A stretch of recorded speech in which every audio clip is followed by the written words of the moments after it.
Dr. Chakraborty, for your very thought-provoking presentation, and the paper is open for discussion.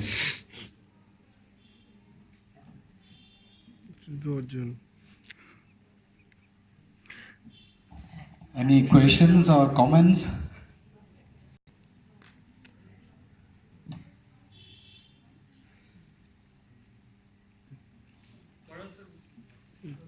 Arjun must have been. Because I learned a lot of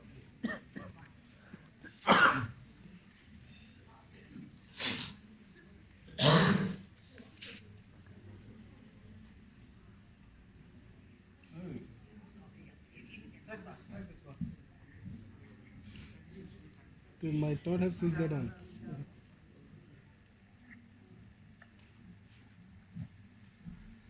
Actually, what is said is important. What is unsaid is more important, and what is hinted is more problematic. I think you have presented a paper with a lot of hints, not taking position. It may be true, may not be true, and I am not saying this, not saying that, but you said a lot of things. In betweenness. Yeah, it's a typical side in betweenness. We have to read through that in betweenness. I actually I marvel at the way you have marshaled so many facts, and starting with the invocation, what is India in Purana, and ending with the Tagore saying that Tagore's this idea of India is also a kind of a derivation or whatever of Shiva Purana. Vishnu Purana. And at the same time, what is not said but hinted, you also talked about the consciousness. Talking about Fanon, talking about other people, there is a psychological thing, and bringing it to the stage of detachment, the 3 stages of detachment, Paramahansa. I don't know in which stage you are. He's a Kulu. He's a Kulu, not a Paramahansa yet. He's not it. I accept that because no. This talk is very rich in information. But that is what I'm saying. How do we integrate such, plethora of information from so many sources? You see, the easy way is keeping sight outside of your information about India, Indian texts, and the citations made from different sources. I can say the simpler way is when we say India has everything. What is that everything? Is that everything is physical, material, or that everything as is realized, that every desh is my Swadesh or something like that? Is it a consciousness? That you can have a kind of inclusive consciousness about not only about your own small land where you're staying, but you can be also expanding that consciousness to the whole world, in that way to the whole universe. Now, what kind of consciousness is that? I am actually intrigued. You have used an expression that is a rishi. If you are a rishi, you will have that consciousness. And Vivekananda said this. He said, rishis are mantra drashta. The sight metaphor. That what is visible is mine, what is not visible is mine, what is imagined is also mine, because my consciousness can reach to all these places and can also integrate those experiences within me, samahit. Okay, that is the characteristics of Paramahansa. Okay, he can take everything inside him. And that is where I am really thankful to you, the way you have structured it, the different levels of psychological, structure to a level of consciousness, and the land, the visible part of the phenomena, what we get out of it, how we realized it, and finally taking it to the level of the words, the sabda. It is whether a mantra, it is whether it is a chanda, it is a poetry or whatever. Ultimately, actually is the Indian consciousness. So you have layered it in different ways, but I really marvel at the level of information you have collected for this. This is one. The second part is about the science. Actually, I have also studied Sai for some time. Yeah, I have got all his books with me, but somewhere I left Sai. I have my own reasons why I left Sai. If you look at Said's observations about Indian colonization, that is very scanty. Very scanty. About India, he has not spoken much. That is one.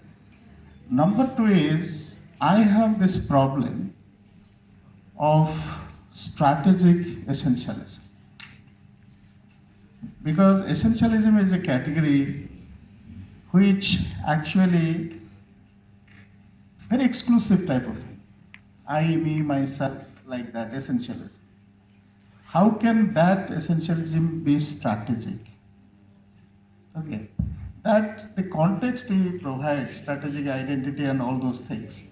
That I'm an American, stay in America, get all the benefits of American state, but I can still go and throw stones to the territory of Israel. Because I am also a Palestinian. See, to negotiate these kind of identities, I'm an American, I'm a Palestinian, and that I have to use a strategically. When I go out of America, I can throw a stone to the Israel territory. Because I am backed by American passport, nobody can do anything to me. I would say that is opportunism. That is the only difference I have with Sai. You may not agree, but that is my difference with him.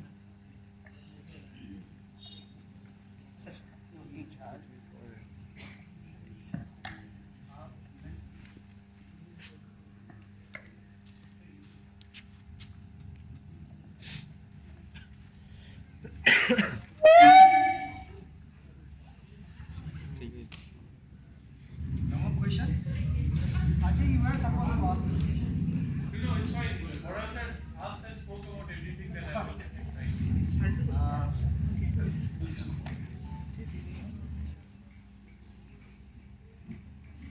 He wants some intervention from smokers and other things. You can extend that. Give some additional input.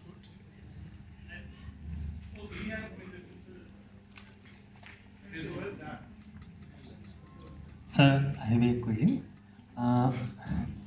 Actually, I want to know, sir, how the Indian consciousness, the cultural consciousness, Indian cultural consciousness is represented through your lecture, how it faces a conflicting position with the commodification and the market centrism that has been more promoted by consumer culture in the present day context. How it can go forward. So, as to say that, what is the future of this Indian cultural consciousness in the coming days, in the days of consumer culture? With age, I have become a bit short of hearing, among other things. If I got you, I mean, what you meant to say is that Indian theory of consciousness, or which I spoke about, actually I did not speak about it, but it happened like that. I was inspired by yesterday when I saw title of Arjun's paper, Indian Bhumidan, and this morning when Bodalsar was speaking about Indian, so I got inspired and said this. Your idea is, I mean, this commodification, no, that is happening. Am I right? That all this, I don't want to name, teacher, guru who calls himself sad, etc. Many things are there. But Anyway, two things are, I think, there. One is such a similar question was asked to Vivekananda, that when you spread good things among a lot of people, there is kind of the integrity doesn't remain. English departments earlier have been infamous for this quality consciousness. More quality, less quantity, but now, those days are gone. So, quality. So, NAC is taking all, off the record.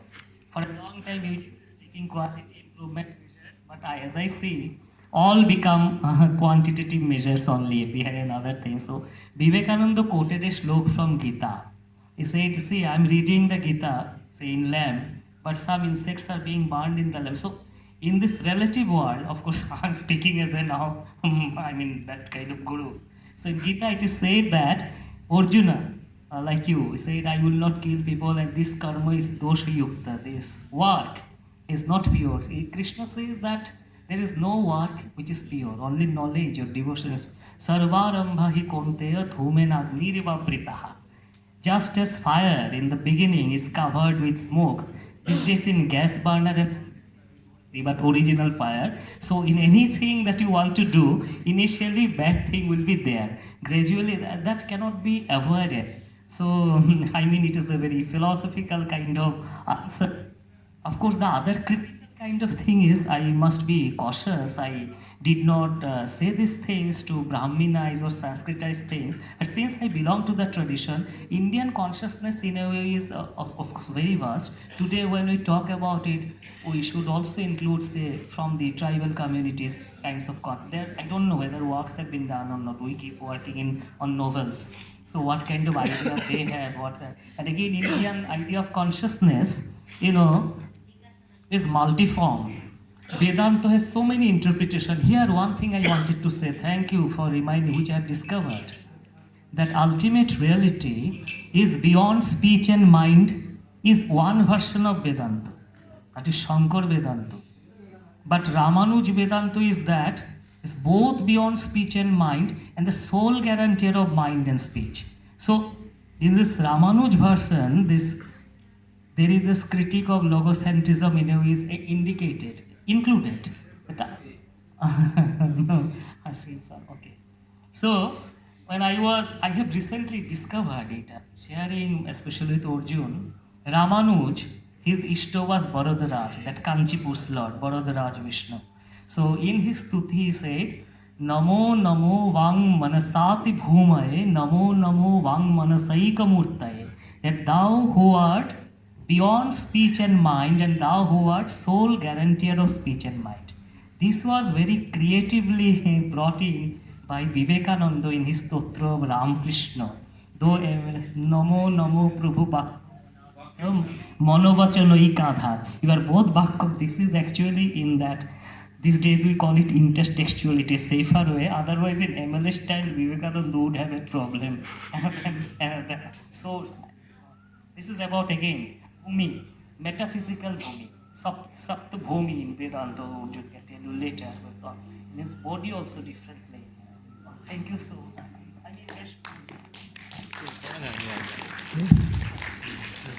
I think, there is a question.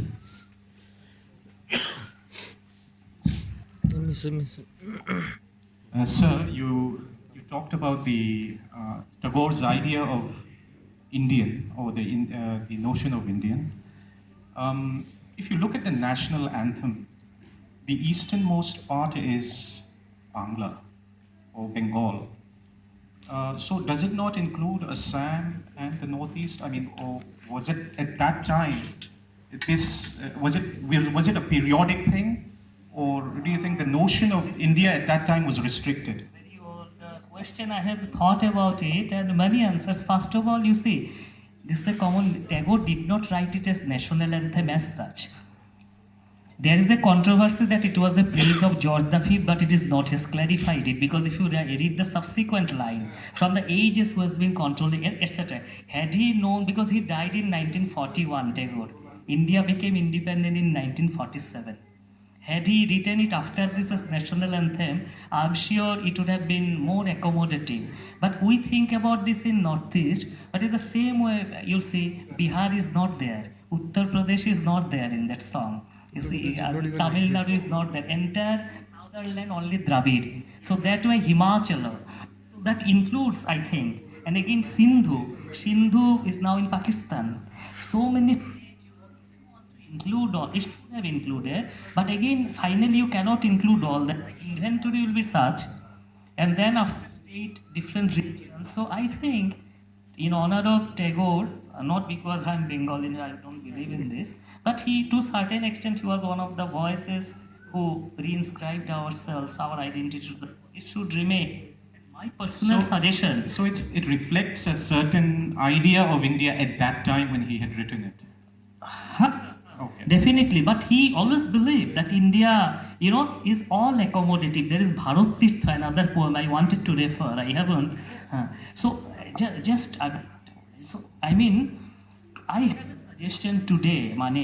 Maybe I don't know whether that Sindhu part may be dropped and Assam or Kashmir may be added in. But this is not with me, in the sense it is not there.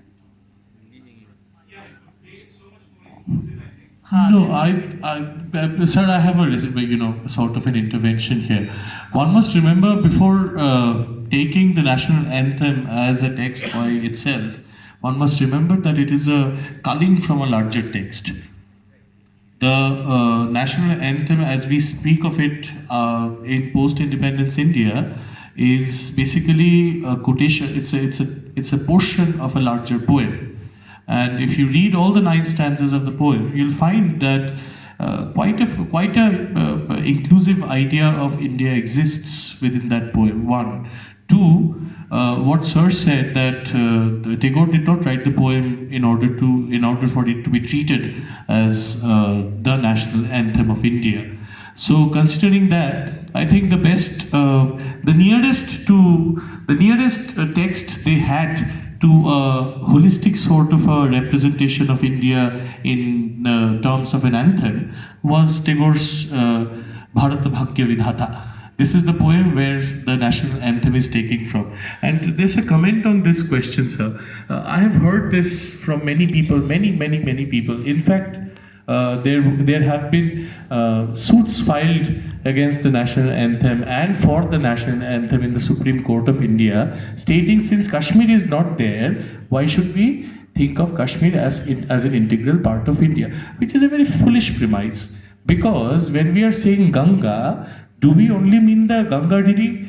Do we only mean the Indo-Gangetic plain? Or do we also include the fact that Ganga originates in the Gomukha glacier in Gangotri? So that is one thing. When we are saying Ganga, it obviously encapsulates this entire idea from the Himalayan. And when we say Himachal, we do not mean Himachal Pradesh, because Himachal Pradesh did not exist at that point of time. Himachal means the Himalayas. Hima, Achala. Achala is Sanskrit for mountain, range of mountains rather. So when we do that, essentially all sub-Himalayan cultures, all sub-Himalayan topographies come under this ambit. So the question is moot, basically, I think. I'm sorry for the if there's an extra comment there. Thank you very much, sir. It was a very interesting paper, by the way. Learned a lot once again, after so many years.